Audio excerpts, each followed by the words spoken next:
The courtroom was a suffocating cage of silence, the kind that didn't soothe but gnawed at the nerves, heavy with unspoken tension. Jamal Carter sat at the defendant's table, his hands clenched so tightly his knuckles blanched white against his dark skin. His pulse thudded in his ears, a relentless drumbeat. But his face remained a mask of calm he'd learned long ago, that showing emotion as a black man in a place like this could be a death sentence all its own. Across from him, Officer Ryan Kessler stood on the witness stand, his uniform pressed to perfection, his badge glinting under the harsh fluorescent lights like a medal of unearned honor. Kessler's voice was steady, almost rehearsed, as he swore under oath. "I saw the defendant flee the scene. He was aggressive, resisting arrest. We found stolen merchandise in his vehicle." Each word was a lie, sharp and deliberate, slicing through the air with the confidence of a man who knew the system would bend to his will. The jury listened, their faces unreadable, while Judge Harold Mason scribbled notes, barely glancing up. In the row behind Jamal, his mother, Ryan Carter, pressed a trembling hand to her mouth, stifling a sob. She knew her son wasn't perfect whose child was, but a criminal? Never. She'd raised him to be respectful, to keep his head down, to survive in a world that seemed hell-bent on breaking him. Yet here he was, fighting for his freedom, while a racist cop twisted reality before their eyes. The prosecutor, David Ellis, nodded along, his acceptance routine, expected another black man, another guilty verdict waiting to happen. The air thickened, pressing against Jamal's chest, but something flickered in the silence. A storm was brewing, and it was about to break. The silence that had gripped the courtroom in the wake of Officer Ryan Kessler's testimony began to fracture as Aisha Reynolds rose from her chair, her heels striking the marble floor with a deliberate echoing click. Jamal Carter watched her, his hands still clenched beneath the table, his pulse a steady hammer in his ears. Kessler's lies, fleeing the scene, resisting arrest, still hung in the air, unchallenged by the prosecutor, David Ellis, who sat smugly and barely noted by Judge Harold Mason, whose pen scratched idly across his papers. But Aisha's voice cut through the haze, smooth yet edged with steel. "Officer Kessler, are you absolutely certain of what you saw that night?" Kessler exhaled sharply, his chest puffing slightly under his pristine uniform. "I wouldn't be testifying under oath if I wasn't, ma'am," he replied, his tone dripping with arrogance. Jamal didn't flinch, though inside, rage churned he'd been home that night, proof tucked away in his alibi. But he knew the system wasn't built to hear men like him. Aisha took a slow step closer, her eyes burning with restrained fury. "You say my client resisted arrest. Did your body camera capture this?" Kessler hesitated, a flicker of unease crossing his face. "It was malfunctioning," he muttered, and a ripple of murmurs spread through the courtroom. Jamal shut his eyes for a fleeting second. Bitterness rising, of course. How convenient. Ryan Carter gripped the bench behind him, her breath catching, while the jury shifted uneasily. But Aisha wasn't rattled. She tilted her head slightly, her voice dropping to a dangerous calm. "It's a good thing you weren't the only officer on duty that night." Kessler's face twitched, a crack in his armor, as the room grew suffocatingly still, teetering on the edge of a revelation. The courtroom's suffocating stillness stretched taut, as Aisha Reynolds nodded to the technician, her heels no longer clicking, but her presence commanding every eye. Officer Ryan Kessler's twitch from moments ago, when Aisha had hinted at another officer's footage, morphed into a visible stiffening, his badge gleaming less brightly under the fluorescent glare. Jamal Carter sat motionless, his hands now flat against the cold table, his pulse a roaring tide as the screen flickered to life. Aisha had asked about Kessler's body cam, and his excuse malfunctioning had sparked murmurs, but now the truth loomed. "We pulled the footage from Officer Michael Turner's body cam," Aisha announced, her voice silk smooth, yet razor sharp. "Funny thing, his worked just fine." Kessler's face drained of color, his hand twitching against his pant leg as the grainy video filled the room. A quiet street under flickering lamps appeared Jamal, walking home, headphones on, oblivious. Kessler's voice boomed through the speakers. "That's him right there, suspicious as hell." Officer Turner's caution, "Slow down, that guy's just walking," was drowned by Kessler's arrogance. "They always act innocent." Ryan Carter let out a quiet gasp behind Jamal, her grip tightening, while jurors exchanged nervous glances. Then the damning scene. Kessler stepping out, barking, "Hands where I can see them!" Jamal turned, startled. "What?" Before Kessler slammed him against the patrol car, the groan of pain echoing. Leaning close, Kessler snarled, "You move an inch, and I'll make sure you don't walk away." Turner's mic catching every word. No fleeing, no resistance, no stolen goods, just a man targeted. The courtroom erupted in a collective gasp. Judge Harold Mason's expression darkened, his pen still. Jamal's heart pounded as Kessler's lie crumbled. The crack Aisha had pried open now, a gaping chasm, and the air thickened with the weight of justice teetering on the edge. The courtroom's air, thick with shock from Officer Michael Turner's damning footage, turned electric as Aisha Reynolds stepped forward, her gaze locked on Ryan Kessler. The video Jamal Carter slammed against a patrol car, Kessler's threat, "I'll make sure you don't walk away," still ringing, had stripped away the officer's lies, leaving him pale and trembling on the witness stand. "Tell me, Officer Kessler," Aisha said, her voice dripping with steel, "do you still stand by your statement?" Kessler's throat bobbed, his once steady hands gripping the railing so tightly his knuckles whitened. Jamal watched, heart hammering, fists clenched beneath the table. This was the moment that could break or free him. Judge Harold Mason leaned forward, his voice stern. "I remind you, you're under oath." Kessler's eyes darted to the silent prosecutor David Ellis, to the jury, to the screen where his own words betrayed him, but no one moved to save him. I might have," he stammered, sweat beading at his temple, then broke. "I lied," he whispered, head dropping. Gasps erupted, a juror muttered disbelief, and Lorraine Carter sobbed, not in fear now, but relief. "Speak up," Aisha pressed. "I lied about everything," Kessler rasped, his voice a hollow echo of his earlier bravado. The room exploded, whispers swelling, a reporter in the back typing furiously. Aisha turned to Judge Mason. "Your Honor, given this admission, I move for immediate dismissal of all charges." Mason's gavel fell swiftly. Motion granted, and the guard stepped back from Jamal. His body went numb, the weight of weeks, years, unraveling in an instant. Lorraine's quiet cries filled the silence as Kessler sat, a broken man, his life collapsing in real time. Chaos swirled, but for Jamal, freedom dawned, though the storm was far from over. The courtroom dissolved into a cacophony of gasps and heated whispers as Officer Ryan Kessler's confession, "I lied about everything," still echoed, his trembling form a stark contrast to the man who'd once wielded his badge like a weapon. Jamal Carter sat, the words "motion granted" from Judge Harold Mason ringing in his ears, his freedom sinking in as the guards retreated. Lorraine Carter's sobs of relief softened behind him, her hands clasped in quiet prayer. But Aisha Reynolds wasn't done. She faced Judge Mason, her voice steady. "Your Honor, I formally request Officer Kessler be charged with perjury and misconduct. He falsified evidence, abused his power, and nearly jailed an innocent man, my client, based on racial bias." The judge's face hardened, his glasses glinting as he removed them.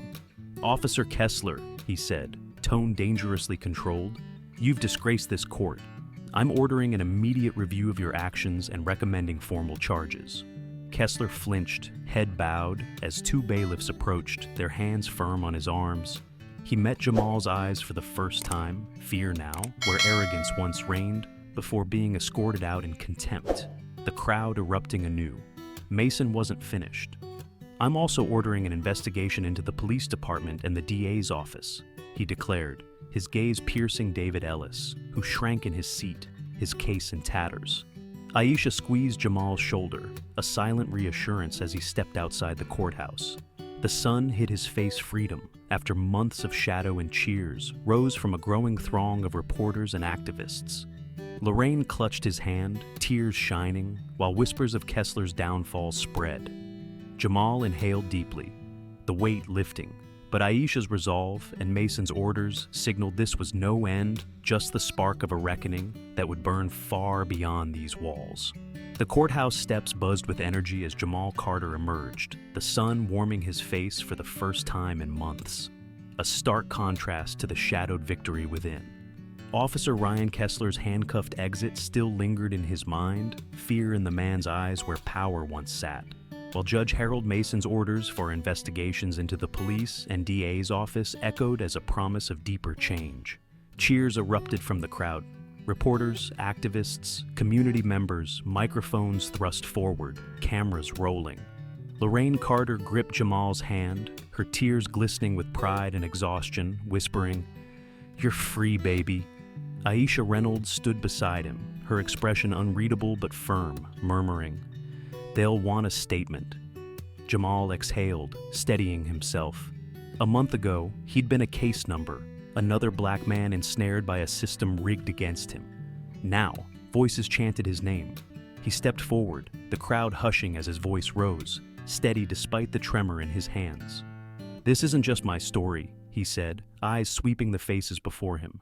"It's the story of every black man lied on, every mother praying her son comes home, every family watching the system destroy their own.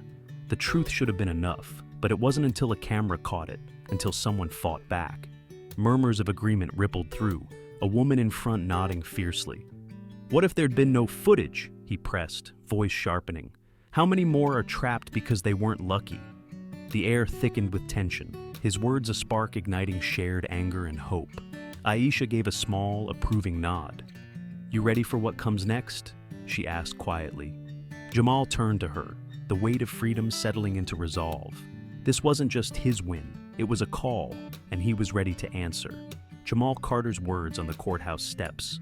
"This isn't just my story," lit a fuse that blazed through the night, his voice still ringing in the ears of the crowd as they dispersed. By morning, his story had erupted across screens and streets, the video of Officer Ryan Kessler's lies under oath replaying relentlessly on news channels. Breaking news, police officer caught falsifying evidence. Social media exploded, millions shared the grainy footage of Jamal's brutal arrest. Hashtags like #NumberJustice4, Jamal trending as fury boiled over. "How many more are in prison because of malfunctioning cams?" One tweet demanded, echoed by thousands. Protests flared across the city, chants echoing Jamal's question. What if there had been no footage? At home, he sat in his mother's small living room, scrolling through the storm on his phone, the weight of it all leaving him hollow. Lorraine set a cup of tea before him, her eyes swollen from tears, sheet in relief and lingering fear. "You went through hell, baby," she said softly. "It's okay if you don't have words yet." He nodded, but the fire he'd sparked wouldn't let him rest. His phone buzzed nonstop, texts, calls, emails, his name everywhere, a symbol now. A sharp knock broke the quiet. Aisha Reynolds stood at the door, arms crossed, phone in hand. But she wasn't alone. A man in a dark suit stepped forward, gray hair framing sharp eyes. "Jamal Carter?" he asked, extending a card. "Thomas Reed, U.S. Department of Justice. I'm here about Kessler and your case." Jamal's muscles tensed, the air stilling. "Why now?" he asked, voice low. Reed sighed. "The world's watching. We've got complaints too many like yours." Aisha's eyes narrowed. "So it's bigger than Kessler," she said. Reed nodded, and Jamal knew. The fire was spreading. The fire Jamal Carter had ignited burned hotter by the hour, fueled by Thomas Reed's cryptic admission, "It's bigger than Kessler," that lingered in the air of his mother's living room. The viral video of Officer Ryan Kessler's lies had unleashed a torrent, protests swelling, headlines screaming, "Corrupt cop exposed," and social media ablaze with demands for justice. Jamal's phone buzzed again, an unknown number cutting through the chaos. He hesitated, then answered. "Mr. Carter?" A deep, shaky voice rasped. "My name's Marcus Tate. I'm at Everglade Correctional. I saw your trial. I think it happened to me, too." The line crackled with Marcus's emotion, and Jamal's heart slammed against his ribs. Aisha Reynolds, still by the door with Reed's card in hand, mouthed, "What is it?" Jamal's grip tightened. He wasn't alone in this nightmare. The next morning, he stormed into Aisha's office, resolve hardening. "We have to do more," he said, voice steady but urgent. "Kessler wasn't a lone wolf. I want every case he's touched, every arrest, every lie." Aisha slid a thick file across her desk, her eyes sharp. "I already started. 15 years, Jamal, 15 years of unchecked power." His stomach twisted as he scanned the names, lives potentially shattered like his own. A new figure joined them, Nadia Brooks, a civil rights attorney with a fierce glint in her eye. "I'm in," she said. "We're building a class action suit against Kessler and the department." Jamal nodded, the weight of Marcus's call and Reed's hint colliding. "We're blowing this wide open," he declared, no longer just a survivor, but a fighter. The protests outside roared louder, a chorus of the fallen echoing Marcus's plea. And Jamal knew this was his stand not just for himself, but for every voice the system had silenced. The echo of Marcus Tate's voice, "I think it happened to me too," propelled Jamal Carter forward, his mission now a lifeline for the silenced. The protests that had swelled since his courtroom victory grew fiercer, spilling across the city as Aisha Reynolds and Nadia Brooks dug into Officer Ryan Kessler's 15-year trail of destruction. In weeks, their work bore fruit. The DA's investigation, sparked by Judge Harold Mason's orders, uncovered a web of corruption, multiple inmates stepping forward, their stories mirroring Jamal's, claiming wrongful convictions built on Kessler's lies. The file on Aisha's desk thickened with names, each a wound in the system's facade, and the chants outside her office window roared louder, demanding reform. Nadia's class action lawsuit took shape, targeting not just Kessler, but the department that shielded him, while the DA's office scrambled under the spotlight. David Ellis's once smug face now taut with dread. Then came the final blow. Jamal sat in Lorraine's living room, the TV flickering with breaking news. Former Officer Ryan Kessler arrested. The screen showed him in an orange jumpsuit, wrists cuffed, led into the system he'd once twisted a poetic fall that drew a cold satisfaction from Jamal's chest. He didn't cheer. This wasn't a celebration. Aisha called, her voice crisp. "It's cracking, Jamal, the department, the DA, all of it." More inmates came forward, their testimonies piling pressure on the investigation, exposing rot deeper than Kessler alone. Lorraine watched him, her eyes soft but knowing, as he clenched his jaw. "You started this, baby," she said. Jamal nodded, the weight of Marcus and countless others pressing on him. Kessler's arrest was justice, but it was only a fracture in a system still standing. This wasn't the end, it was the crack through which Jamal would pry the whole damn thing apart. The crack in the system widened as Officer Ryan Kessler's arrest flashed across screens nationwide, a single domino toppling in a chain Jamal Carter had set in motion. Weeks after the cuffs clicked around Kessler's wrists, the story morphed into a reckoning headlines blaring, "Systemic racism in law enforcement" and "Corrupt cops fall sparks reform calls." The class action lawsuit, fueled by Nadia Brooks and Aisha Reynolds, swelled with names of the wrongfully convicted, each testimony a hammer against the department's crumbling walls. The DA's investigation deepened, unearthing corruption beyond Kessler, while the Department of Justice, nudged by Thomas Reed's visit, loomed with quiet authority. Protests erupted coast to coast, voices chanting Jamal's words. "This is about a system built to destroy men like me," a rallying cry born from his courthouse steps. At home, Jamal watched the chaos unfold on TV, Lorraine's soft gaze tracking his silence. His phone buzzed with messages Marcus Tate and others, still caged, pinning hope on his fight. The weight wasn't victory, it was responsibility.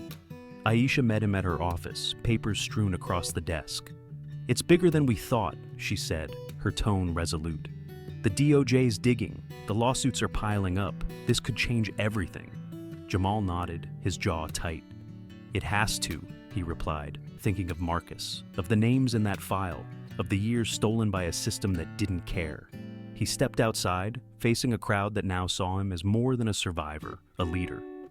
"I'm coming for the whole damn system," he told Aisha, his voice firm, the fire in his chest unquenched. This wasn't the end, it was the beginning. The fight he'd started had outgrown him, and he was ready to see it through, no matter how long it took. Thanks for watching.